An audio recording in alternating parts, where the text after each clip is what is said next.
So Ivan, in the late 60s, had made the first, what we would call today a virtual reality headset. He used different terminology, but similar. He said that he was building a bridge to a virtual world, which is a term that actually came from art criticism, believe it or not, from Suzanne Langer, an art theorist from earlier in the 20th century. And so I read this and I was so excited because I thought, wow, if you can just make an arbitrary world, that's this thing I've wanted. And there wasn't an internet then, so I used to just run to strangers on the street and show them this journal article. And there's this really awkward 15-year-old kid. And it's just like, stop, you have to look at this. We're all gonna share our dreams through this computer thing. You're like, okay, like, you know. Yeah.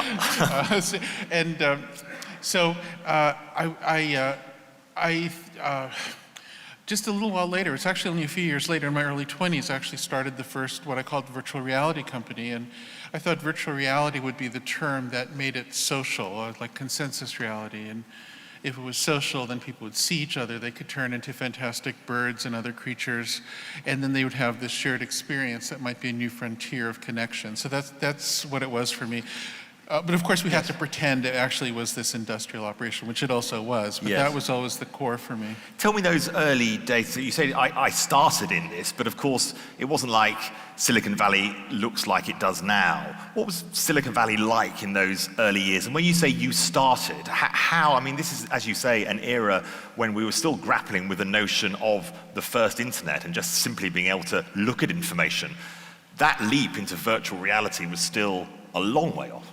Yeah, well, when I showed up in Silicon Valley, which was right at the start of the 80s, it was already there. It was already called Silicon Valley.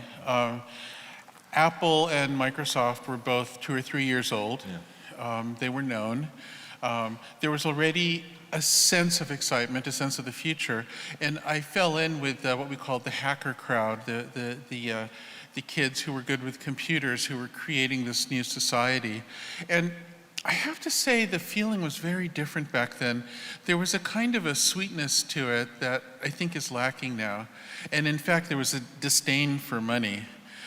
People who were seeking money were held in contempt. I mean, I remember one of my first conversations, I had run into Steve Jobs and some people who worked for him, and then I was talking to a bunch of hackers, and they're saying, Jobs, you know, he tried to work at Atari on this chip, he didn't get anywhere, so he decided to do this stupid money stuff instead. And to them, it was this incredible fall from grace.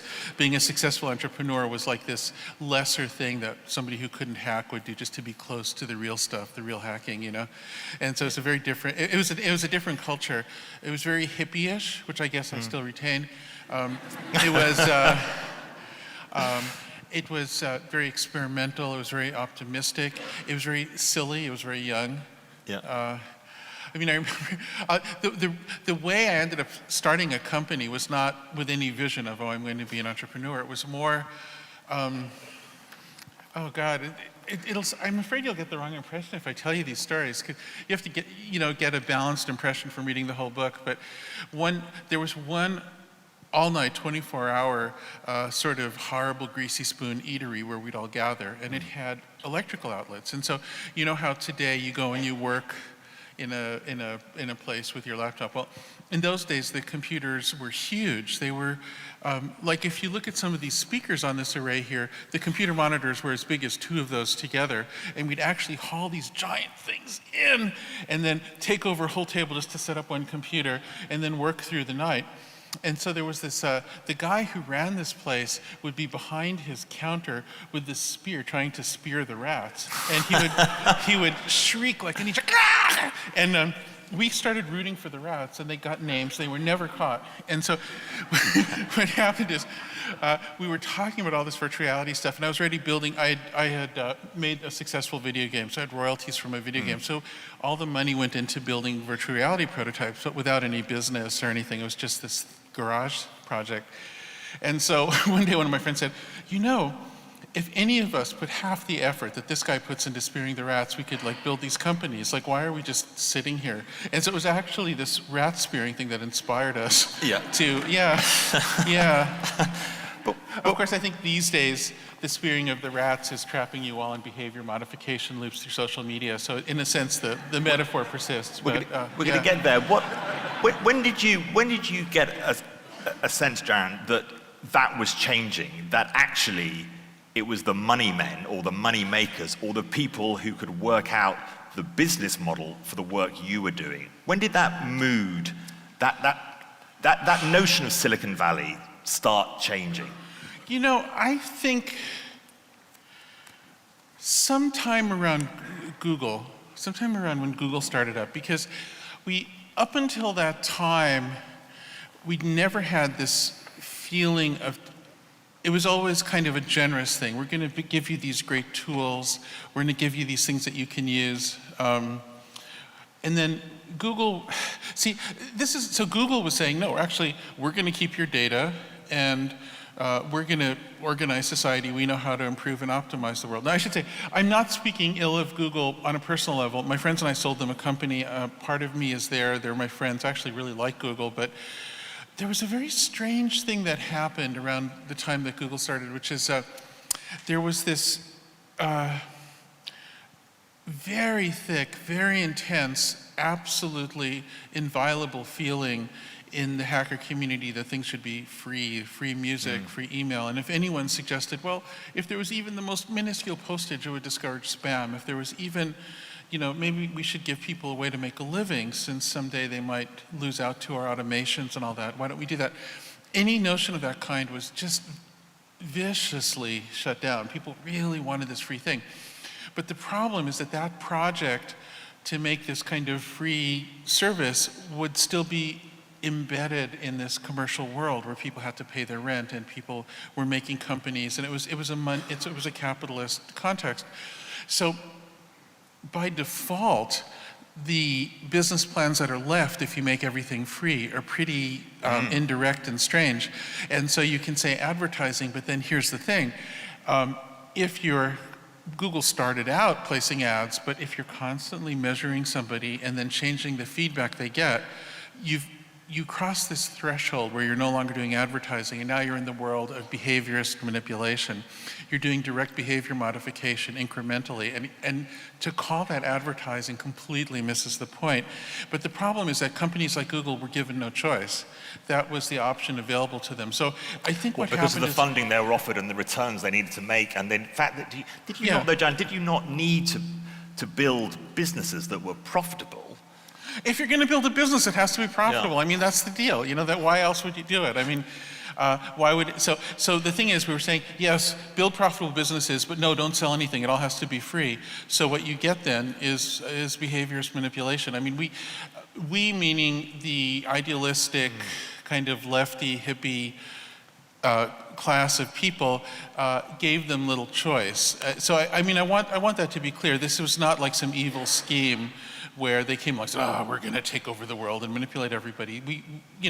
It was actually more a very well-intentioned, kind of sweet ideology that just backfired terribly. That's my view of it. And you were very critical then, as we moved onto the whole notion, which is connected to this argument that you've just made about Web 2.0 and the notion of sharing data and this idea that this was somehow connecting the world and was a super good thing, and social media. You've talked about digital Maoism. What was it you meant by that? And you've touched a couple of times already on this idea that they are modifying our behavior and that they are sort of manipulating what people think they want.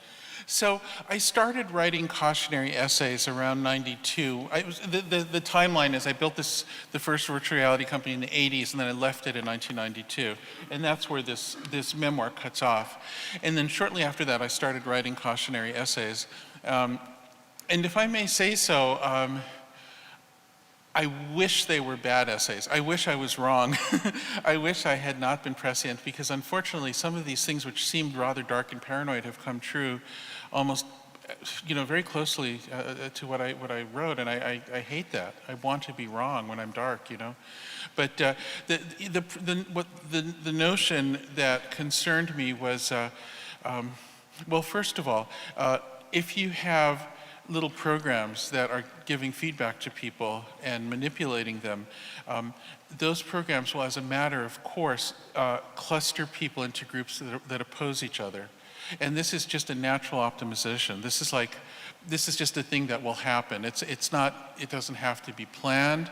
And so then you start organizing people into these opposing groups, and then they become annoyed with each other. They become more and more addicted, more and more involved. But then there's this other thing. So I had a hypothesis called the pack switch. And so the notion is that people are similar to, say, coyotes or some other animals that can either function as loners or as members of packs.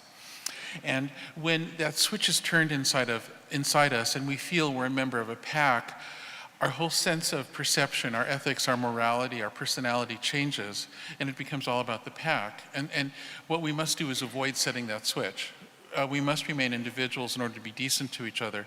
When we turn into a mob, and this is what I meant by digital Maoism, what was interesting to me about some experiments on the left as well as on the right is there were occasions when people started with good intentions, but they ended up with this horrible violence and these atrocities. And I suspect what's happening is they underappreciated this switch that's inside all of us.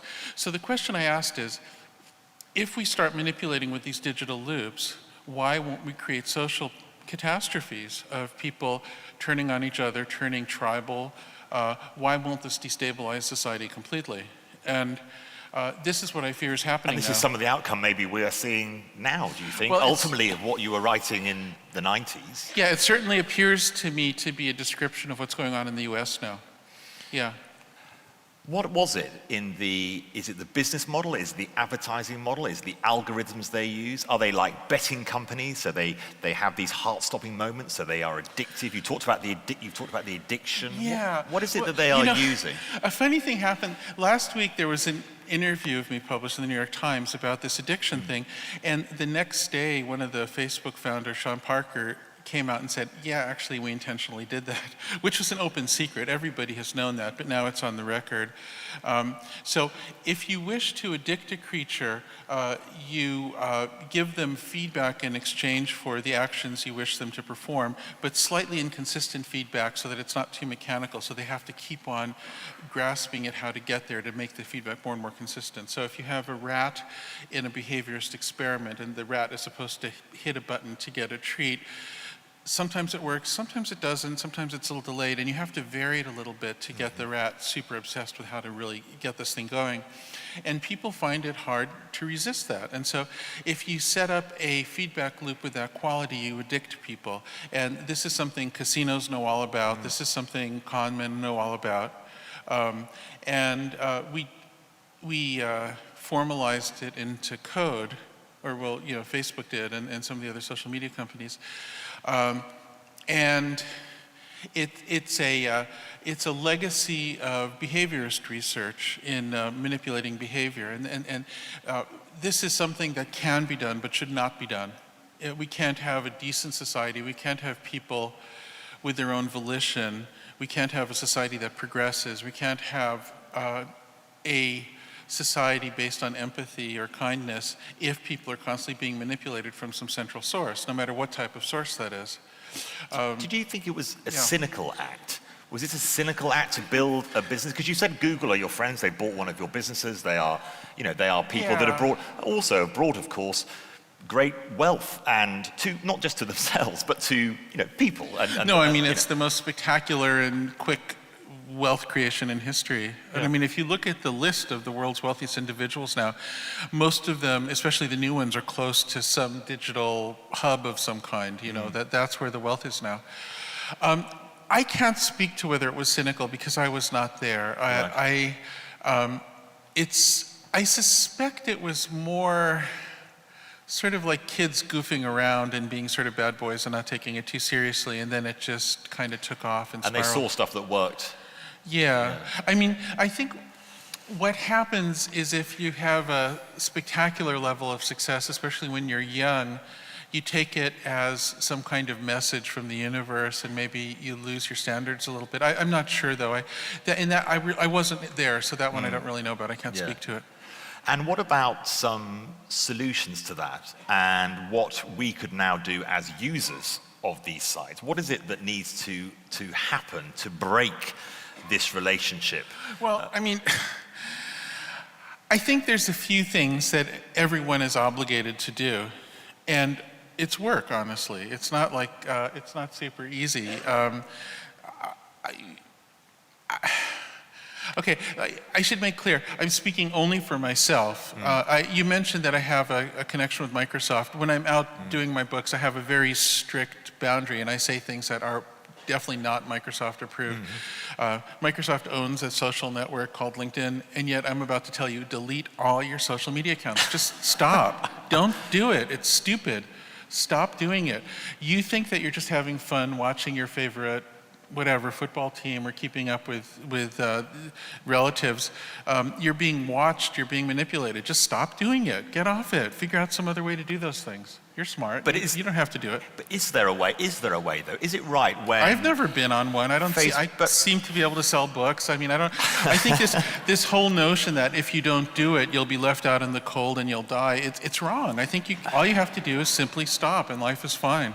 Do you think that with But surely these social media companies, or Facebook, or other technology companies, have also brought great advantages to the world, surely. And maybe from the West, and maybe our slightly comfortable audience here, maybe we can delete it. But if you're a campaigner in Syria, and Facebook can actually link you to the world, that's a very good thing.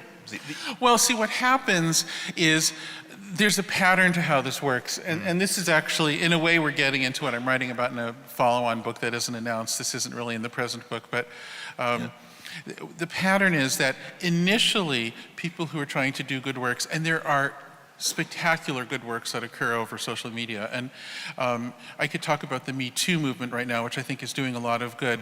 But that one hasn't played out yet. So let me talk about Black Lives Matter from an earlier time. Okay, so with Black Lives Matter, you had a social media campaign that really did raise awareness about a horrible phenomenon in the US, where unarmed young black men typically, or other people of color, would end up dead after what seemed like a routine traffic stop, and it just kept on happening and happening in various variations. And so initially there was this extraordinary success of the social media aspect of Black Lives Matter. People got together, they organized.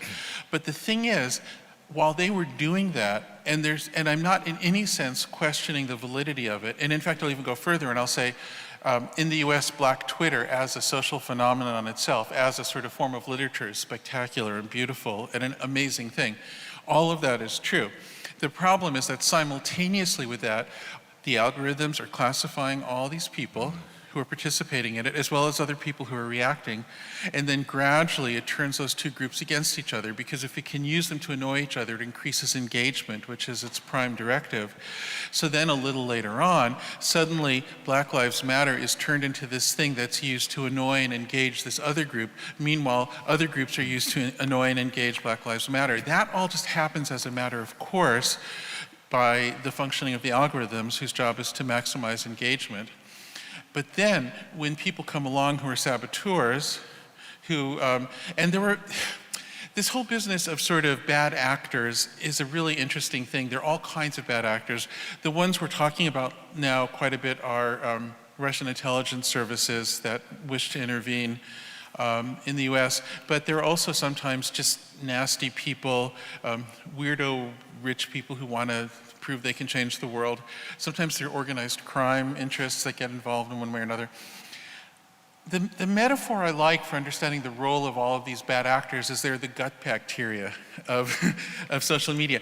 They're this other force that co-evolved with social media that provides a lot of energy and motion and momentum that wouldn't be there otherwise, and so there's a codependence. Anyway, when these bad actors come in, they see that the algorithms are starting to divide people to increase engagement, and then all they have to do is latch on that, and they can make it worse and worse. So suddenly, Black Lives Matter became a fulcrum for harming the society, for tearing it apart, for making people crazy and paranoid, for making no one trust anything, no one could tell it's true anymore. Everything became more and more crazy. So despite the validity and the beauty of the initial wave, which is always there, it's then followed up by something that's completely degrading and disruptive and ridiculous and disconnected from reality.